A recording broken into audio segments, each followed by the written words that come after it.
नमस्कार दोस्तों, स्वागत है आपका न्यूज़ का साइंस चैनल में। आज का हमारा टॉपिक हागिया सोफिया इमारत है। हागिया सोफिया इमारत काफ़ी चर्चा में आजकल बना हुआ है, इसके ऊपर चर्चा करेंगे। हागिया सोफिया इमारत ये एक ऐतिहासिक इमारत है, काफ़ी पुरानी इमारत है ये। तो इसको आप लोग सुन रहे होंगे। ये वर्तमान में कहाँ पर है इसको देखेंगे। पहले यहाँ पर हम लोग, ये है इस्तांबुल में। आप ये देखेंगे, ये तुर्की है, और तुर्की किस हिस्से में, ये एशिया का हिस्सा। ध्यान देंगे आप लोग मैप में इसको। तुर्की ये वाला हिस्सा जो तुर्की का है वो एशिया में है, और ये वाला हिस्सा जो तुर्की ये यूरोप में पड़ता है। तो तुर्की दो कॉन्टिनेंट में पड़ जाता है यहाँ पे इस तरह से, एक यूरोप में एक एशिया में। ठीक है, तो यहाँ पे ये चीज़ हो गया। आप यहाँ देखेंगे ये सऊदी अरब है, ऐसे बढ़ेंगे तो आप यहाँ पे ईरान आ जाएंगे, फिर इधर बढ़ेंगे तो आपको ये इंडिया दिखाई देगा। तो इंडिया के रेफरेंस में जब आप देखेंगे तो आपको मैप आसानी से समझ में आ जाएगा कि इंडिया है। फिर इधर आप जाएंगे, इधर आपका पाकिस्तान, फिर इस तरह से अफगानिस्तान, फिर इस तरह से ईरान, इराक होते हुए फिर तुर्की पहुँच जाएंगे आप। फिर यहाँ पर ये आप सागर क्रॉस करके फिर यहाँ पर यूरोप वाला हिस्सा जो है तुर्की, ये इस यूरोप के तुर्की में पहुँच जाएंगे। यहीं पर आपको मिलेगा इस्तांबुल। अब यहाँ पर इसको बताने के पीछे मेरा उद्देश्य है आपको बताना कि आखिर में जो हागिया सोफिया इमारत, जो कि विवादित है इस समय, ये एक्चुअल में इसकी पोजीशन कहाँ पर है। तो ये एक्चुअल में कहाँ पर है, इस्तांबुल में। हागिया सोफिया जो इमारत है इसकी स्थापना कहाँ हुई थी, इस्तांबुल में हुई थी। तो ये इसे याद रखेंगे, तुर्की में। लेकिन इसका भी अपना एक ये इतिहास है। विवाद क्या है, पहले विवाद भी जान लें। विवादित है तो ये विवादित क्यों हुआ है, क्योंकि अभी तक ये क्या था, एक म्यूजियम के रूप में स्थापित था ये। ठीक है, और भी लंबा चौड़ा इतिहास है इसका। अभी तक ये म्यूजियम के रूप में रहा है। तो म्यूजियम है तो जाहिर सी बात है कि इसमें सभी तरह के लोग इसको देख सकते थे यहाँ पर आके। ठीक है, लेकिन इस समय जो है, जो तुर्की की जो शीर्ष अदालत है उसने अभी हाल ही में एक फ़ैसला सुनाया है। उस फैसले के तहत इस म्यूजियम को, यानी हागिया सोफिया जो इमारत है, इसको बदल दिया जाएगा मस्जिद में। अब आप समझ सकते हैं, मस्जिद में बदलने की बात की गई है। तो इसका मतलब यहाँ ये बात है कि यहाँ पर एक पर्टिकुलर जो कम्युनिटी है उसको बढ़ावा देने के लिए, मतलब कि एक कट्टरपंथ को बढ़ावा देने के लिए यहाँ पर ये चीज़ किया गया है। तो ये जाने एक रूढ़िवादी परंपरा को फिर से शुरुआत करने का यहाँ पर प्रयास किया जा रहा है। एक तरह से कह सकते हैं, तुर्क में जो चुनाव होने हैं उसके चलते यहाँ पे इस तरह का जो प्रश्न निकल के आ रहा है, जो पूरे विश्व में एक तरह से एक ईसाइयों और मुस्लिमों के बीच में एक, ईसाइयों की हम लोग बात कर लें यहाँ पर। अब ईसाई भी यहाँ पर एक टर्म आ रहा है हमारा, ईसाई कम्युनिटी और मुस्लिम कम्युनिटी जो यहाँ पर है। तो ये चीज़ यहाँ पर एक दोनों के बीच में एक विवाद का प्रश्न बना हुआ है पूरे विश्व स्तर पे, क्योंकि आप जान ही रहे हैं कि दोनों ही कम्युनिटी की अच्छी खासी संख्या है पूरे विश्व भर में।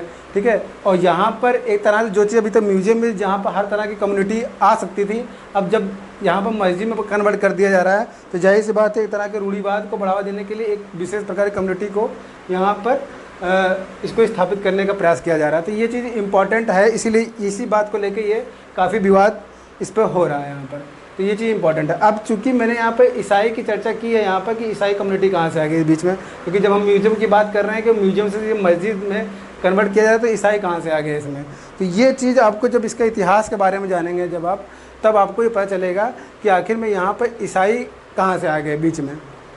तो यहाँ पर इसके लिए हम लोग थोड़ा पीछे जाएँगे इसकी हिस्ट्री में, तो समझेंगे इसको कि किस तरह से ये म्यूजियम से पहले क्या था। ये जो हागिया सोफिया इमारत है काफ़ी प्रसिद्ध इमारत रही है, और इसका जो स्ट्रक्चर, जो वास्तुकला है, काफ़ी मतलब जटिल है। ये कह सकते हैं ये ताजमहल से भी ज़्यादा जटिल इसकी वास्तुकला है यहाँ पर। ठीक है, उस समय जब बना था ये काफ़ी पुराना ये इमारत रही है। हागिया सोफिया जो इमारत है, शुरुआत में ये जो इमारत थी ये एक चर्च के रूप में थी। तो चर्च के रूप में थी, जाहिर सी बात है चर्च के रूप में थी। इसके अंदर आपको ईसा मसीह का चित्र भी देखने को मिल जाएगा। तो और ईसा मसीह जो है ये ये किसके मतलब कि ईश्वर के रूप में पूजे जाते हैं? तो ईसाइयों के द्वारा। तो ईसा मसीह है तो जान जाएंगे यहाँ पर, ठीक है। अब ये चर्च तो था पहले, लेकिन अब यहाँ पे इतिहास क्या है कि चर्च स्थापित किसने किया, ठीक है, ये चीज़ जानना जरूरी है। और किस तरह से यहाँ पर कौन सा साम्राज्य था, इस साम्राज्य के शासक कौन थे जिसने इसको स्थापित किया था। तो यहाँ पर हम लोग देखेंगे कि जो हागिया सोफिया जो इमारत जब ये नहीं थी इमारत, तो उससे पहले आप यहाँ पर देखेंगे तो एक साम्राज्य यहाँ पर था। कहाँ पर? तुर्क में नहीं, तो तुर्क को लेकर पूरा एक साम्राज्य था। तुर्क को मिला लें और इधर यूरोपियन कंट्री जो भी नीचे की जितनी भी यहाँ पर जो भी भूमध्य सागर है, यहाँ पर फिर से मैं आपको वहाँ बता दे रहा हूँ, मैं पे भूमध्य सागर जो है इसके लगे हुए जितने भी देश है, इटली है यहाँ पर, इटली में बीच में यहाँ पर रोम देखेंगे, रोम इम्पॉर्टेंट है, अभी इसकी चर्चा करेंगे। यहाँ पर रोम है पूरा, यहाँ पर नीचे अफ्रीका के जितने भी हैं, सऊदी अरब भी ले लेंगे यहाँ पर साइड में, यहाँ पर सऊदी अरब ले लेंगे। फिर यहाँ पर देख लेंगे जितने भी यहाँ पर देश आप देखेंगे अफ्रीका के जो कि भूमध्य सागर से सटे हुए हैं, और यहाँ पर पुर्तगाल, यहाँ पर फ्रांस, स्पेन सब लेकर यहाँ मिलाकर इटली, यहाँ पर पूरा सब सर्बिया वगैरह ले ले, और पूरा ये तुर्क ले ले, और तुर्क को मिलाते सऊदी अरब मिलाते सऊदी अरब कुछ हिस्सा लेते हुए यहाँ पर इस पूरे पर एक साम्राज्य था जिसका नाम था बैजेंटाइन साम्राज्य। बैजेंटाइन साम्राज्य। तो यहाँ पर बैजेंटाइन साम्राज्य था पूरा, इस पर पूरा का पूरा बैजेंटाइन साम्राज्य कब्जा था यहाँ पर, ठीक है। तो यहाँ पे इंपॉर्टेंट है बैजेंटाइन साम्राज्य जो था उसका पूरा इतने बड़े एरिया पे कब्जा था। आप देखेंगे यहाँ तुर्क भी है पूरा, और ये इस्तांबुल वाला एरिया जो तुर्की वाला ये भी इस पर पूरा था, और पूरा इस पर पूरा कब्जा था। किस साम्राज्य का कब्जा था? बैजेंटाइन साम्राज्य का। बैजेंटाइन जो साम्राज्य था इसके जो शासक थे जिसने इसकी स्थापना की थी उसका नाम था कॉन्स्टेंटिनो।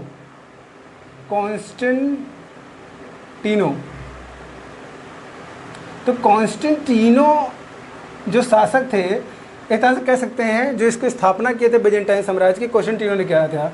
और कॉन्स्टेंटिनो जो ये इस्तांबुल है जो पहले था, ये कुस्तुनतुनिया के नाम से ना था, कॉन्स्टेंटिनो के नाम पर ही कह सकते हैं पड़ा है ये, ठीक है। जब जो हम बता रहे हैं आप लोगों कि इस्तांबुल में कहाँ कौन सी इमारत स्थापित है? Hagia Sophia. अभी इसका इतिहास चल रहा है। तो कॉन्स्टेंटिनो ने एक सामान्य सा एक नॉर्मल से एक चर्च का निर्माण कराया था यहाँ पर कॉन्स्टेंटिनो में। तो कॉन्स्टेंटिनो था तो इन्होंने इसका नाम ही रख दिया था कॉन्स्टेंटिनो। तो ये कैपिटल थी उस समय तुर्क की। तो कॉन्स्टेंटिनो जो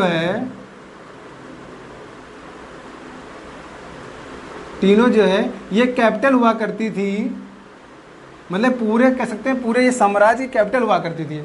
अच्छा, ये जो कॉन्स्टेंटिनो थे निकले कहाँ से थे?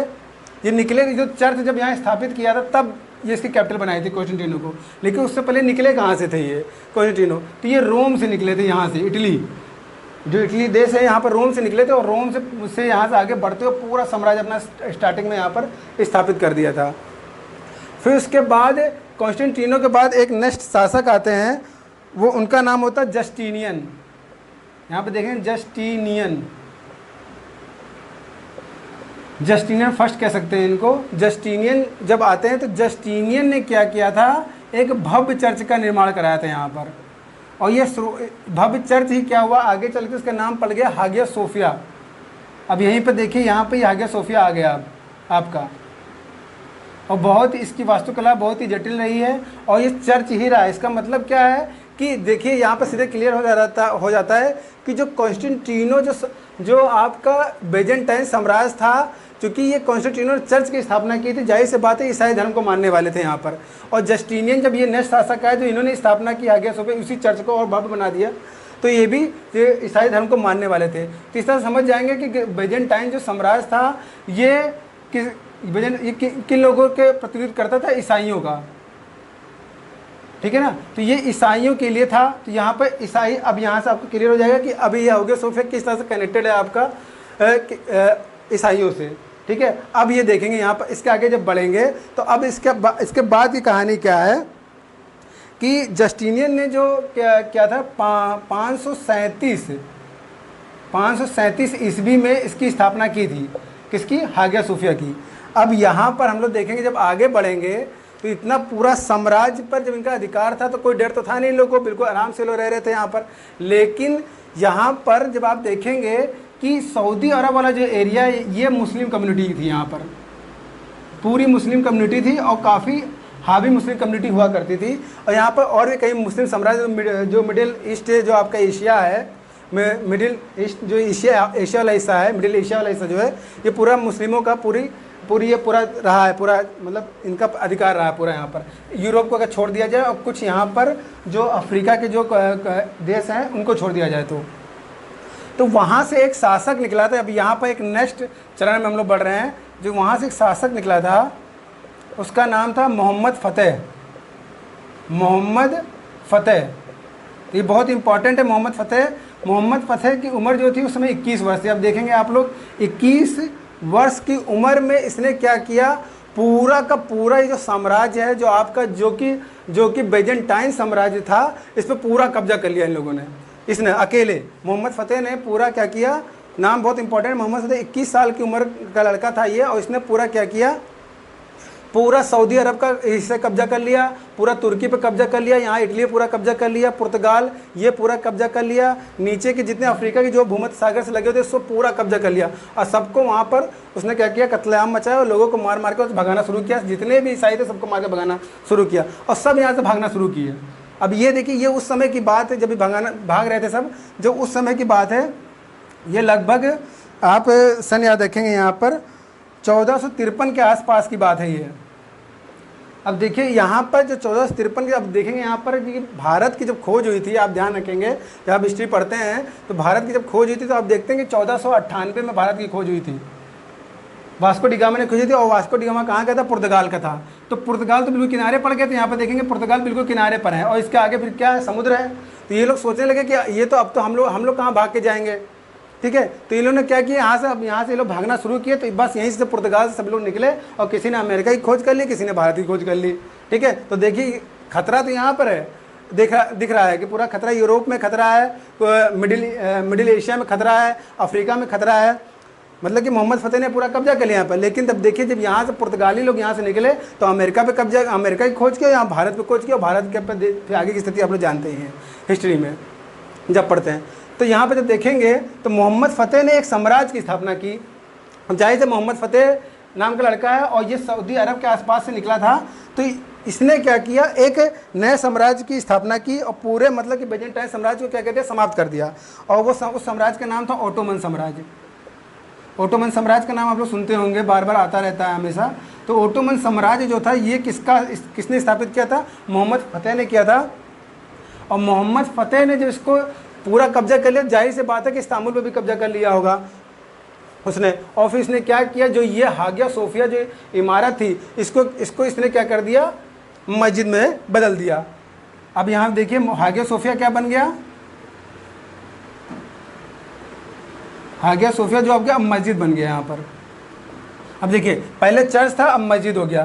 तो ऑटोमन, अब इस तरह सब क्लियर कर सकते हैं कि जो बेजेंटाइन साम्राज्य था वो ईसाइयों का प्रतिनिधित्व करता था और ऑटोमन साम्राज्य जो था मुस्लिम कम्युनिटी का प्रतिनिधित्व करता था यहाँ पर।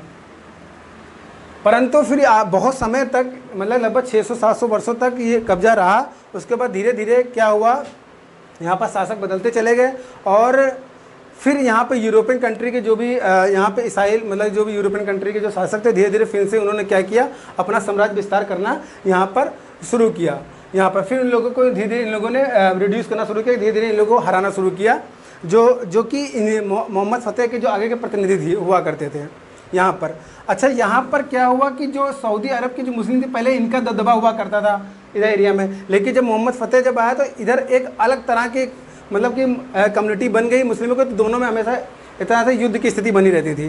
तो उसका भी फ़ायदा क्या यूरोपियन कंट्री ने उठाया, मतलब लगाया कि इनको किस तरह से लड़ा के इनको हटा दिया जाए यहाँ से, ठीक है। और वो काफ़ी हद तक सफल भी हो गए यहाँ पर, धीरे धीरे करके इन्होंने वहाँ से हटा दिया। फिर आगे चल के आप देखते हैं यहाँ पर विभिन्न प्रकार के शासक आते हैं। उतना ज़्यादा हम लोग डिटेल में फिर नहीं जाएंगे, इतना हमको जानना था कि इसका हिस्ट्री बेसिकली क्या है। फिर हम लोग सीधे पहुँचेंगे 1920 के आसपास, 1920 से 1935 के आसपास जब हम पहुँचेंगे, जब यहाँ पर हम देखेंगे कि यहाँ का जो खलीफा हुआ करता था, कहाँ का, तुर्क में जो खलीफा हुआ करता था कमाल पाशा, ठीक है। तो तुर्क में, अब यहाँ पर तुर्क की हम चर्चा ही कर रहे हैं क्योंकि हागिया सोफिया जो इमारत है वो तुर्क में ही है। तो कमाल पाशा ये जो थे आखिरी खलीफा थे वहाँ पर, आखिरी खलीफा यहाँ पर थे, ये चीज़। अच्छा, ये आखिरी खलीफा हुए क्यों? क्योंकि यहाँ पर देखें, यहाँ पर दबाव था अंग्रेज़ों का भी, और यहाँ पर जो खलीफा की जो ये प्रणाली चलती थी, इसको क्या किया अंग्रेज़ों ने समाप्त कर दिया। क्यों? क्योंकि अब ईसाई ये नहीं चाहते थे कि अब किसी तरह का विवाद उत्पन्न हो, तो उन्होंने क्या किया, जो हागिया सोफिया इमारत है कमाल पाशा पर दबाव डाल के क्या किया इन्होंने, इसको म्यूजियम कन्वर्ट करवा दिया। देखिए, अभी तक चर्च था, मस्जिद हुआ, फिर अब क्या म्यूजियम हो गया। ठीक है, तो म्यूजियम जो बना तो 1920 के आसपास ये म्यूजियम में कन्वर्ट हो गया। कौन? Hagia Sophia.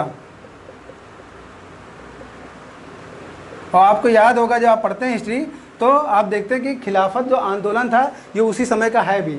ठीक है ना। तो यहाँ पर जो हागिया सोफिया जो इमारत जो थी, जो अभी तक मस्जिद थी, अब ये म्यूजियम में कन्वर्ट हो गई। और अंग्रेज़ों ने सोचा कि इसको क्या कर लेंगे, एक तरह से हम लोग क्या कर देंगे, इसको सेकुलर बना देंगे, कि जैसे यहाँ पर हर तरह के लोग आ सके। इसको मतलब कि ऐसा ना हो कि ईसाइयों और मुस्लिमों को के बीच फिर से किसी प्रकार के विवाद उत्पन्न हो, इसलिए म्यूजियम बना देते हैं, इसको फुर्सत कर देते हैं यहाँ पर। तो यहाँ पर ये सफल भी हुए अंग्रेज, उन्होंने म्यूजियम इसको यहाँ बना दिया। और फिर ये 1935 के आसपास इसको जनता के लिए खोल दिया गया कि अब जनता यहाँ पर आ जा सकती है, अपना टहल सकती है। एक तरह से पर्यटन का केंद्र बन गया। लेकिन अब वर्तमान में आप देख रहे हैं, फिर से यहाँ पर जो तुर्क के प्रेसिडेंट है अर्दोगान, वो इसको क्या कर रहे हैं, फिर से इसको क्या करें, म्यूजियम में मस्जिद में कन्वर्ट कर रहे हैं। मतलब कि जो अब म्यूजियम अभी तक थी, अब इसको मस्जिद में कन्वर्ट कर रहे हैं। फिर से ये क्या हो जाएगा, मस्जिद में कन्वर्ट इसको कर दिया गया है। वहाँ की शीर्ष अदालत ने इसको फिर से मस्जिद में कन्वर्ट कर दिया है। एक तरह से कह सकते हैं कि ये, क्योंकि चूँकि अब जान रहे हैं कि यहाँ पर मुस्लिमों का प्रभाव है, तो वो अपनी एक तरह से वोट बैंक साधने का प्रयास कर रहे होंगे वहाँ पर। क्योंकि हर जगह आप जानते हैं पॉलिटिक्स में अगर कुछ हो ना हो, अगर धर्म को बीच में ले आए तो फिर तो सब कुछ सही हो जाता है। ठीक है ना। तो वो चीज़ तरह की यहाँ की भी हर तरह के देशों में इस तरह की पॉलिटिक्स चलती रहती है, आप लोग देखते हैं। तो यहाँ पर ये चीज़ मस्जिद कन्वर्ट कर रहे हैं, जो कि अब पूरे विश्व में उंगली भी उठ रही है कि क्यों इस तरह से कर रहे हैं। जो अब तक सेकुलर हुआ करती थी मस्जिद, अब जाके ये किसी एक मतलब कट्टरपंथ या रूढ़िवाद का शिकार होगी।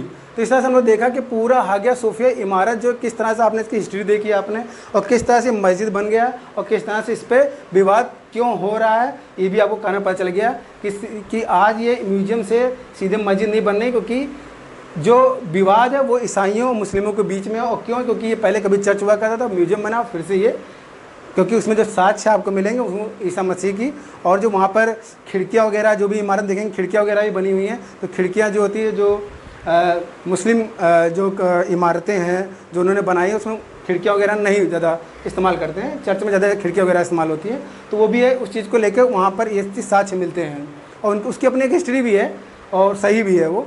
ठीक है। लेकिन यहाँ पे ये विवाद है क्योंकि इसको मस्जिद में कन्वर्ट किया जा रहा है। तो आज के लिए इतना ही। उम्मीद करता हूँ ये जो आपको पूरा टॉपिक समझ में आ गया, पूरी डिटेल आपको हिस्ट्री पता चल गई कि क्यों इस तरह से इसमें विवाद है। तो उम्मीद करता हूँ ये वीडियो काफ़ी पसंद आया होगा आप लोगों को। इसलिए इस वीडियो को अधिक से अधिक लाइक करें, शेयर करें और सब्सक्राइब करें, और कमेंट करके बताएं कि आपको वीडियो कैसे लगा। तो इस तरह का वीडियो मैं और भी आपके लिए लाता रहूँगा। आज के लिए इतना ही। धन्यवाद।